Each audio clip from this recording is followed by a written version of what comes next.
esteemed guests, veterans, colleagues in uniform, students of SPPU, ladies and gentlemen, a very good afternoon and Jai Hind to each one of you. It's always good to be back here in Pune and a privilege to speak at this esteemed institution which honors and upholds the values of Savitribai Phule, who devoted her life to promoting women's rights and empowerment. Her noble pursuits truly embodied the ideals of our present-day Nari Shakti initiatives. She indeed was a visionary ahead of her times. My compliments to Mr. Jaydev Ranade of the Center for China Analysis and Strategy, which has been pioneering study, research and analysis on China. Your role in providing insights into China's military capabilities, modernization and strategic thoughts is indeed noteworthy and commendable. For today's talk on the theme of rise of China and its implications for the world, I intend to share my thoughts firstly on the overall strategic context in which China's rise needs to be seen.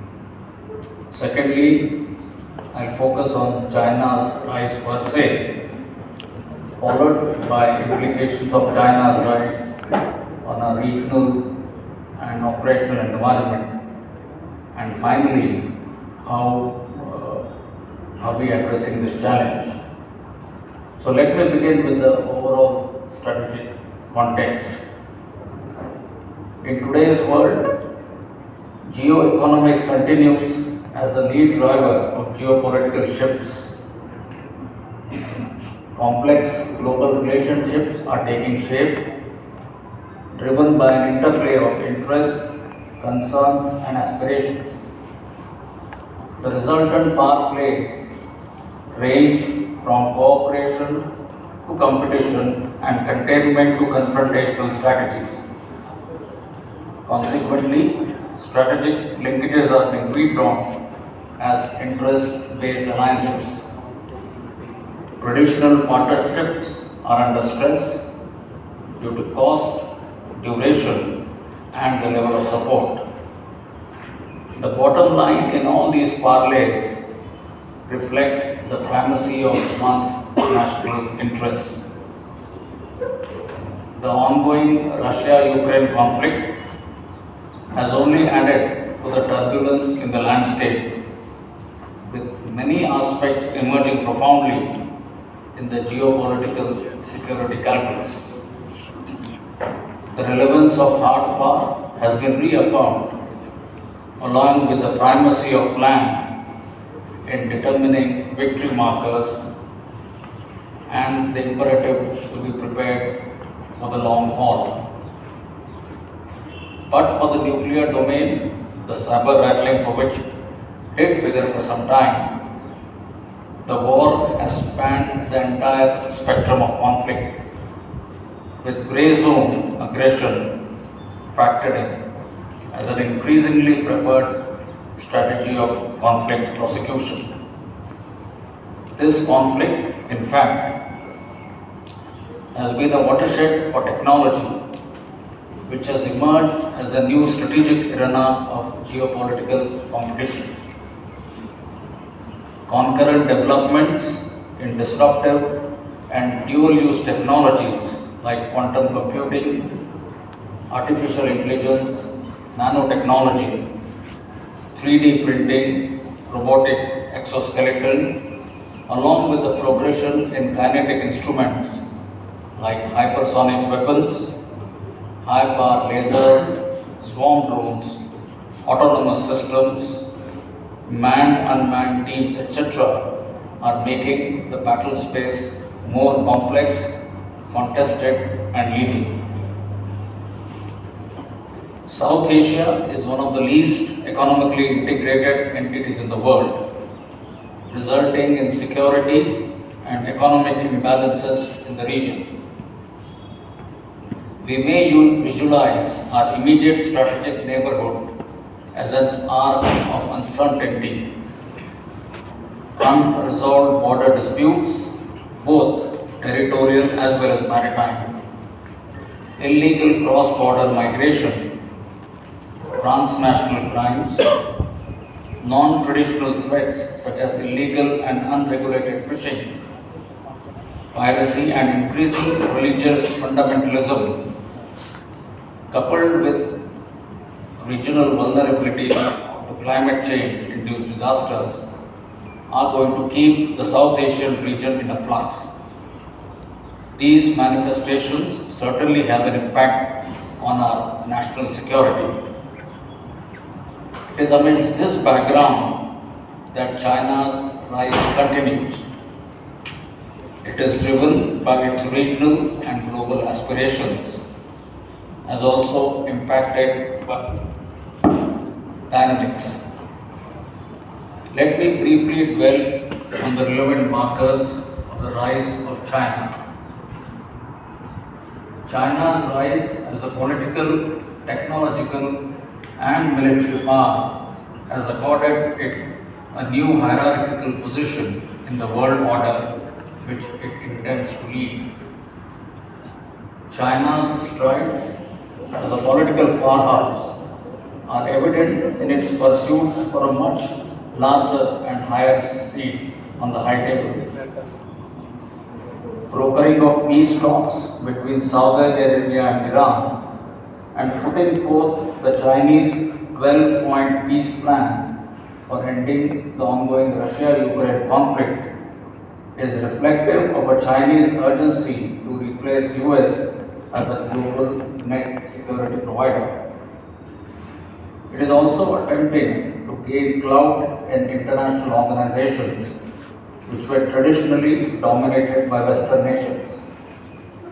The means, though, remain through steady acquisition of key official positions, use of economic leverages, and aggressive wolf-warrior diplomacy or bullying tactics.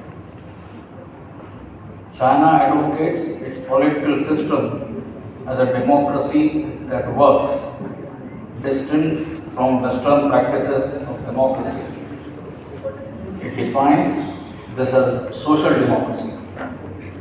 The prosperity quotient of Chinese citizens, their higher requirements of material and cultural life, and the economic heft of the nation today are put forth as proof of efficiency of their model. The essence of their belief in the same is reflected in the words of Xi Jinping, and I quote, "We have every confidence that we can give full play to the strengths and distinctive features of Chinese socialist democracy and make China's contribution to the political advancement of mankind," unquote.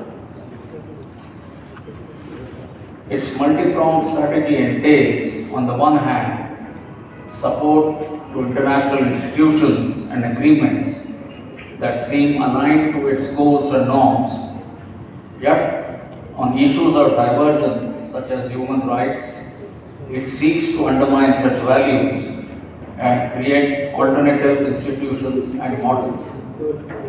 In domains where norms and institutions are still being established, such as internet governance, it works with like-minded regimes to create standards that reflect their interests.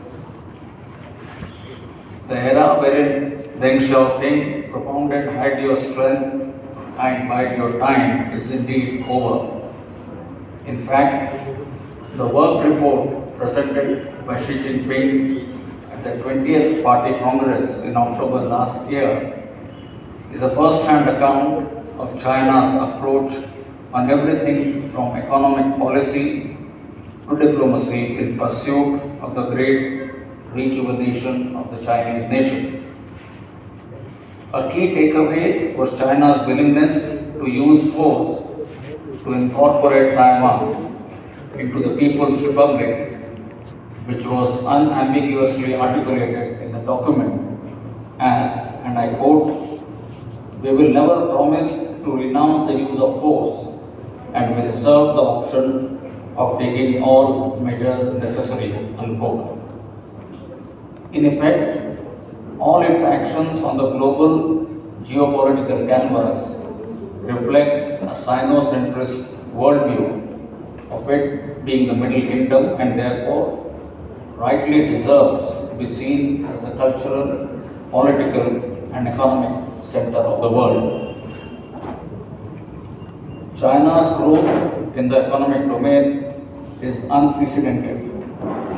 Within a few decades of initiating widespread reforms, it transitioned from a largely agrarian economy into a world leader in manufacturing and services sector. Due to its industrial prowess, it had also earned a name for itself as the world's factory. Following the success of China, many developing countries and their leaders have looked to emulate China. Today, it stands as the largest economy in purchasing power parity terms. Its economic rise, however, is also multifaceted. On the one hand, it is building an international network of coercion through predatory economics, while on the other, it claims pulling out more than 100 million of its own people out of poverty. Its pursuit to expand the sphere of influence through economic maneuvering, weaponization of resource supply chains, financing large infrastructure projects with scant regard for environmental and safety standards, and straddling recipient countries with unsustainable debt are there for the world to see. Issues of concern also continue to exist in cases of theft of intellectual property rights, stealing trade secrets and technology from foreign companies, as also its unfair trade practices. China's technological pursuits have been characterized by systemic efforts to acquire technologies from the West. Reverse engineering. This also entailed aggressively luring or poaching scientists and researchers from the West with unrestricted funding offers. Consequently, today, China has established a vast lead in high-impact research across majority of emerging technology domains of defense, space, robotics, energy, biotechnology, AI, advanced materials, hypersonic systems, 6G and quantum technology. For some of these domains, all of the world's top 10 lead research institutions are based in China and are collectively generating more high-impact research papers than any other country. China today is the world leader in patent applications. The Chinese, by virtue of being a totalitarian state, have given shape to an institutionalized civil-military ecosystem which aims to harness technology, knowledge, governance and infrastructure to meet security requirements. With such tech-enhanced capabilities, China can and is accruing national security advantages for itself while posing a threat to its competitors and adversaries. China's economic transition and technological progression has given it the capability to emerge as a major military power.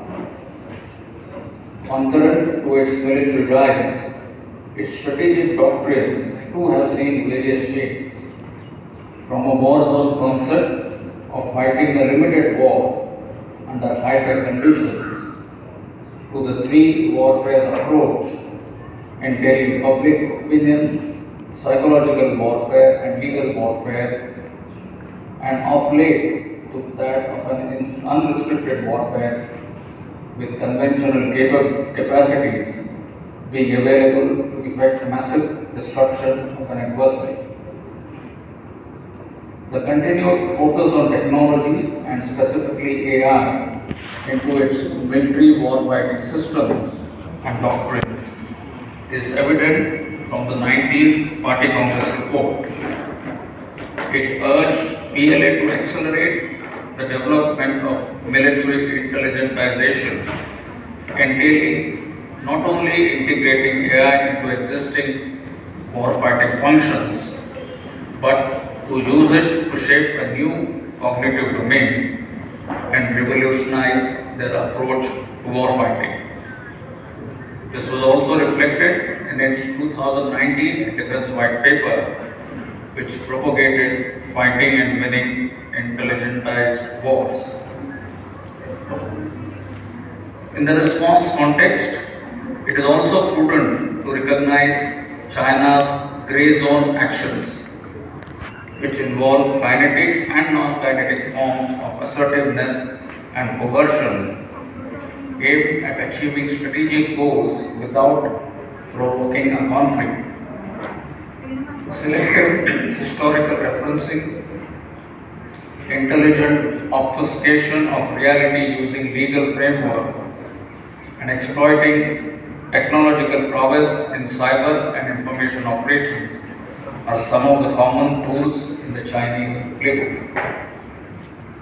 It is increasingly displaying a willingness to project its military power, as seen from its aggressive attempts to establish military bases in the Indo-Pacific, Africa, and more importantly, in our immediate neighborhood as well.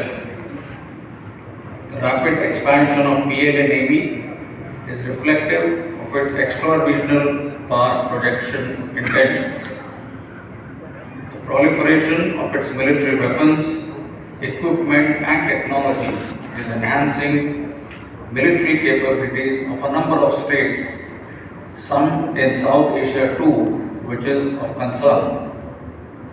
Its forays in the South China Sea, rejection of international tribunal awards on maritime claims, activities in the Taiwan Straits, and actions along the LAC bordering on bellicosity make it increasingly apparent that China's interpretation of an international rules-based order rests on might is right. Apart from the issues that I have briefly spoken of, there are aspects where its pursuits seem to be in congruence to global norms. The establishment of the multilateral financial institution, the Asian Infrastructure Investment Bank, which invests in infrastructure projects across Eurasia, does follow international lending standards and often cooperates with the World Bank and the ADB. On climate change norms, its stance has shifted from resisting international cooperation in the yesteryears to one of reducing usage of fossil fuels, and becoming the world's biggest investor in renewable energy. Having seen the key facets of China's rise, let me focus on the regional geostrategic context and operational environment closer home as relevant to us. In the Indo-Pacific, a shift of global power play is distinctly discernible in the recent years. Geopolitical relevance and geo-economic weight of the Indo-Pacific nations have only augmented the geographic indispensability of this region to world maritime trade, and that of China in particular. China's assertion in this region has been reflected most profoundly in its claims on disputed islands in the South China Sea, followed by unilateral actions to build military facilities. The significance it attaches to these occupations is reflected in their definition of the same as core interest and non-negotiable. China's resolve for reunification of Taiwan was reflected once again in the white paper published post Nancy Pelosi's 2022 visit to Taiwan, which reiterates China's stance as a shared aspiration for all the sons and daughters of Chinese nation and an historic mission of the Chinese Communist Party. China's engagement with ASEAN has largely focused on economic development and domains of non-traditional security. It also seeks to create an alternative architecture of rules and institutions on the basis of shared beliefs and norms that can be identified as a community of shared destiny. India's strategic location astride the vital sea lines of communication propels us as a key player in the Indo-Pacific contestations. In contrast to Chinese strategy unfolding in the Indo-Pacific, our strategy has been defined in our vision of the Indo-Pacific as security and growth for all in the region, the essence of which can be found in the words of our Honorable Prime Minister, who said, and I quote, "When the oceans are open, the seas are secure, countries are connected, the rule of law prevails and the region is stable, nations, small and large, prosper as sovereign countries," unquote. I would like to make a mention here of the strategic architectures taking shape in the Indo-Pacific. The evolution of Quad is testimony to increased opportunities, responsibilities, as well as challenges for us in this expanded strategic horizon in the future. China's views on Quad are complex, reflecting its broader concerns about the balance of power in the Indo-Pacific region. China has criticized the Quad as a Cold War relic and accused member countries of pursuing a security alliance to undermine China's interests. Concurrently, China has also downplayed the significance of the Quad, describing it as an artificial grouping that lacks coherence and is unlikely to have a lasting impact on the region. While Quad linkages will get augmented in the years ahead, yet core interests of individual nations will reign supreme over providing active military support to us in case of a conflict with our adversary. This necessitates the need for India to be self-reliant in her needs to protect national interest. In South Asia, amongst the developing countries, we have those with counter pressures between political aspirations, domestic needs, and economic capacity. These often have fallen prey to Chinese economic traps. Examples in our neighborhood are there for us to see. The lead example has been the flagship corridor of BRI, the CPEX, which continues to be mired in issues of lack of transparency, accountability, security, and the ability or inability of Pakistan to pay off the loans. In addition to Pakistan, it is also leveraging its political economic heft on other neighbors such as Nepal, Bhutan, Myanmar, Sri Lanka, Maldives, and Bangladesh to accrue increased influence quotient for itself in the South Asian geostrategic canvas. Chinese attempts to establish military footprints across South Asia are common knowledge now. Of late, its power projection into the Indian Ocean has only enhanced with increased forays of the PLA Navy. In a sense, China's geopolitical and geostrategic design in this region can be termed to entail shaping perspectives through coercion in its belief that tributary states need to observe hierarchy. From the issues that I have spoken thus far, certain key aspects emerge as implications for the world. Firstly, China intends to challenge the world order led by the US and aims to emerge as the leading superpower. Secondly, with the economic heft and the supply chain dependencies and leverages it has accrued for itself, it is capable of unfolding a brute force economic policy, making geopolitical and trade engagements into zero-sum games. In the political domain, the steady creep to hold the leadership position in top international institutions and his displayed stance as a member of the UN Security Council reflect an intent to control world policies. In some cases, parallel organizations too are being formed congruent to China's requirements and geo-economic strategies. It also suggests increased cogency between China's foreign policy and military prowess in the prosecution of China's aggregate national interests. As a leader in niche technology R&D, it has accrued for itself the capabilities to retain a dominating and dictating position in myriad of domains where technology is an enabler. Next is the increasing belligerence stemming out of both economic and military power.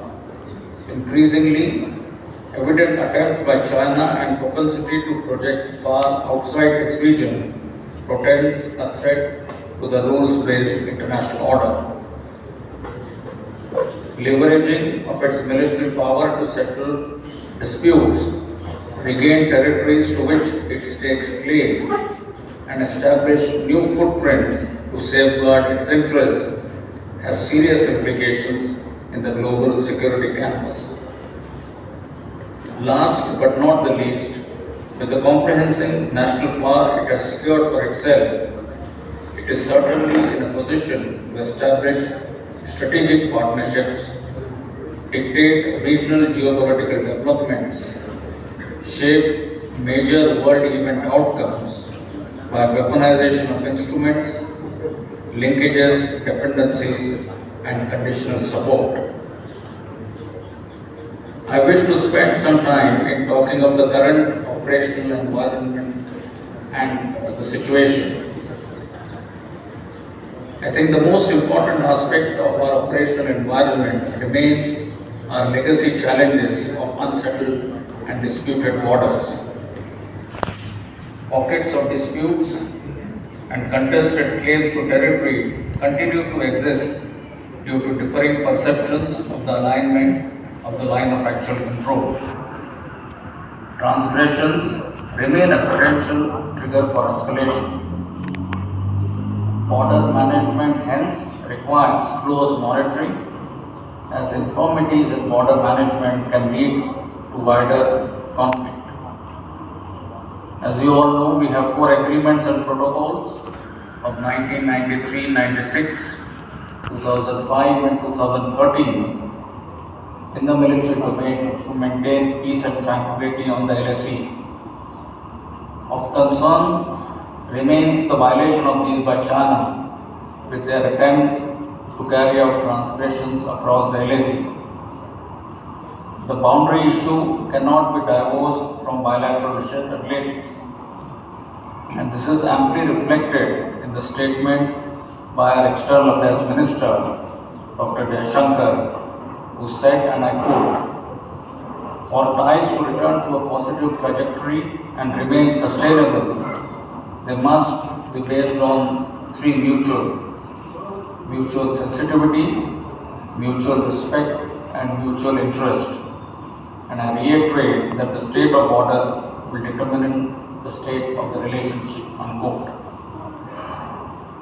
The current engagement mechanisms exist at the political, diplomatic, and military levels, which are being optimally utilized to ensure stability along the LAC. Talks are continuing under these established mechanisms. China has over the years accrued significant capacities for force mobilization, application, and sustenance of military operations. Consequent development of infrastructure of military significance, be it roads, airfields, helipads, or billeting structures. The Indian Army's strategic orientation and long-term capability development has been with a focus on the northern borders. We have carried out the required rebalancing of forces to effect the desired response metric on the northern borders. We have adequate reserves and are prepared to deal with any contingency. Our preparedness remains of a high order and troops continue to deal with the PLA in a firm, resolute and measured manner while ensuring the sanctity of our claims. We have ramped up our efforts to rectify the operationally critical infrastructure and logistic requirements, especially the forward area roads. The Indian Army is working in synergy with all agencies in the forward areas to upgrade the infrastructure. If one was to give a prognosis on the subject from India-China perspective, some key issues come to fore. India has today emerged as a significant player in the global stage. Today, we are the voice of the global south with our growing economy, technological advancements, and strategic partnership with other nations. Our soft power, cultural diversity, and democratic values also contribute to our rising influence on the world stage. As former US President Barack Obama once said, and I quote, India will play a defining role in the 21st century as a responsible global power, unquote. That statement itself acknowledges India's potential as a leading nation in the world and its ability to shape the course of global affairs, and is a testament to its resilience, innovation, and commitment to progress. India-China bilateral ties do stand influenced by the great power rivalry currently playing out between China and the US. The Chinese strategic community and leadership view India's relations with the US as aimed at balancing China. Former Secretary Vijay Gokhale notes in his paper that the correlation between the growing strategic relationship between Delhi and Washington and the deteriorating ties between Delhi and Beijing seem to bear out the basic premise that China sees India mostly through the lens of China's relationships with the United States, Russia, and other powers. Major powers today appear ready to take the China issue head on. The US-China contestation is sharpening by the day, and Europe too is reevaluating its ties with China. Western powers are claiming bigger stakes in the Indo-Pacific and partnering with states in the region to provide an alternative to Chinese hegemony. 2023, in fact, will be a watershed year for India in global policy making. With the presidency of G20, India shall play an important role in finding pragmatic global solutions for the well-being of all, and in doing so, manifest the true spirit of Vasudhaiva Kutumbakam.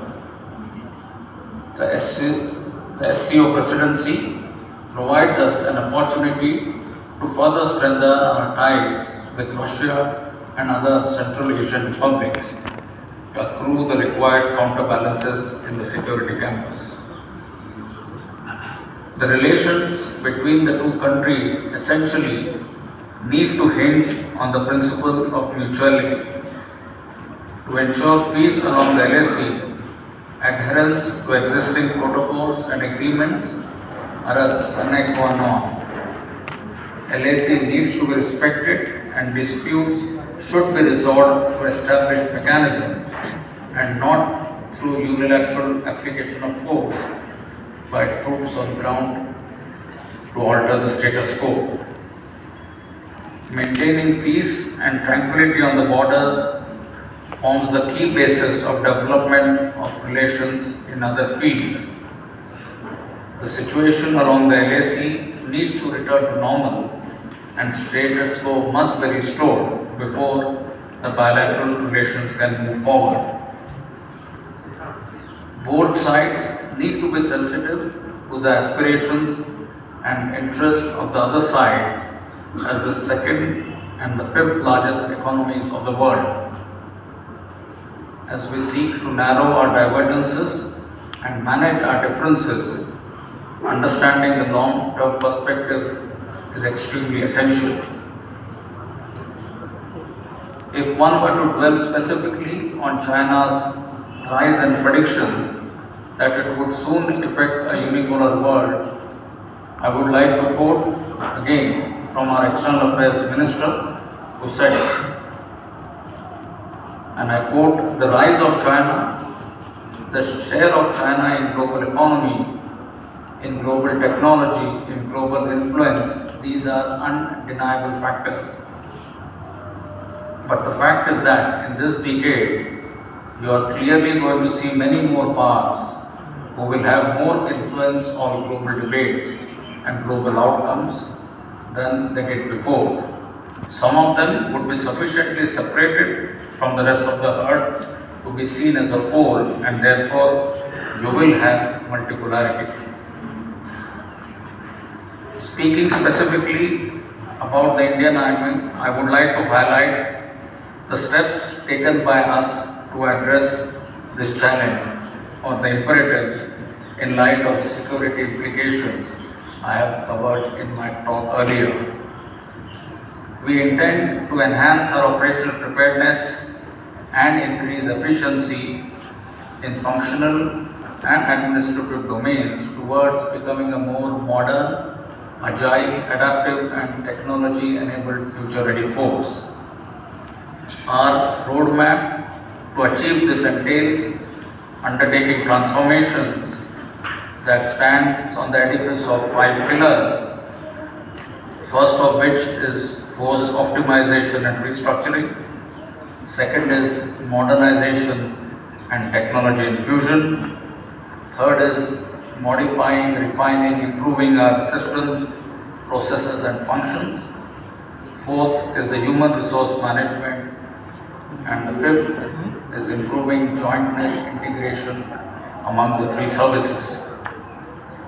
As part of force restructuring and optimization endeavor, our intent is to reshape our organizational structures from the perspective of a future needs for achieving a better combat responsive metric. We are making a transition from a manpower intensive army to a technology driven one. Under the modernization and technology infusion endeavor, major initiatives are currently underway to transform ourselves into a modern, technology-driven armament and battle-worthy force. Provisioning modern weapons and equipment and leveraging niche technologies is intrinsic to this effort, for which the Indian Army is committed to find indigenous solutions. The next transformational pillar entails efforts to enhance the efficiency of our systems, processes and functions. Technology again is being leveraged to augment effectiveness and outcomes through automation, digitization and networking. In the human resource management domain, A path-breaking and progressive initiative has been taken through the implementation of the Agnipath scheme, which is progressing well. As part of our fifth pillar of transformation, our pursuit to jointness and integration with other sister services remains an enduring one. The cross linkages are being nurtured so as to aggregate our capacities and capabilities in a much better manner. To conclude, I would like to say that today our nation reflects a confident optimism about the future with our growing economy, military and diplomatic capabilities. As the nation's influence expands, new challenges are bound to build up. Some will question our rise, some will contest it, and others will attempt to compete. As a nation, we need to ensure that our national interests remain paramount and we unfold our strategies to secure and further our national interests. I would like to assure everyone present here, the Indian Army is well trained, equipped, combat hardened, and well prepared to take on any security threat or challenge that may come the nation's way. In the end, I wish the Savitribai Phule Pune University and the Center for China Analysis and Strategy all the very best in their future endeavors. Jai Hind.